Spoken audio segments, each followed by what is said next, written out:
guys! Welcome back sa aming YouTube channel, Tres Marias Farms. Ito na nga guys, andito tayo ngayon sa aming mabalinghoy o kamuting kahoy. Balinghoy or balingoy sa Bicol, sa Tagalog ay kamuting kahoy. Kung maalala nyo guys, ito yung itinanim namin noon, 6 months ago. Ito na po siya, pwede na pong produktuhin yung ating tanim na kamuting kahoy. Yung laman nito guys, tamang-tama ng i-harvest. Pang saing-saing ba, pang gawa ng suman, gawa sa kasaba. So ayan guys, pati itong mga tanim namin, kung makikita nyo dati, napakapayat nito mga tanim na saging at saka itong mga niyog. Ngayon, ang tataba na guys, ang lalaki na tingnan nyo. Ang bilis lang guys ng panahon. Ang tataas na ng kamuting kahoy. Yung iba nga guys, may mga bulaklak na Ayan. May mga bulaklak na. Ibig sabihin, pwede na itong i-harvest kasi matatanda na sila. So ayan, may mga bulaklak na yung kamuting kahoy. So ayan po, samahan nyo kami at ako ay samahan nyo ako pala. Samahan nyo ako guys at ako ay bubungkal ng kamuting kahoy at isasaing ko. So dyan lang kayo. Ayan meron ng mga kinuhaan.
Ayan na po, silipin natin yung ating sinaing na kamuting kahoy kung luto na.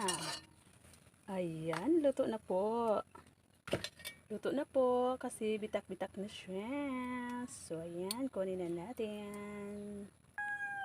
So, ayan guys, luto na ang ating kamuting kahoy. Ito yung gusto ko guys, yung maliliit lang. Ayoko ng napakalaking kamuting kahoy. Gusto ko itong tamang-tama lang. Oh. Kaya, sarap-sarap niyan guys. Diba? Ayan. Masarap yan. So, ito na po guys, ang ating kamuting kahoy. Ito, kulay dilaw. Yung tawag sa amin yan, minantikilya. So, ayan guys, pag ganito, ibig sabihin, masarap yan pag ganito. Puting-puti. So, ayan, thank you so much guys. Gagawa na lang ako guys ng sausawan na bagoong at saka maraming sili at sibuyas. So, ayan guys, thank you so much for watching. Again, please subscribe sa our YouTube channel, Tres Marias Farm. Thank you so much.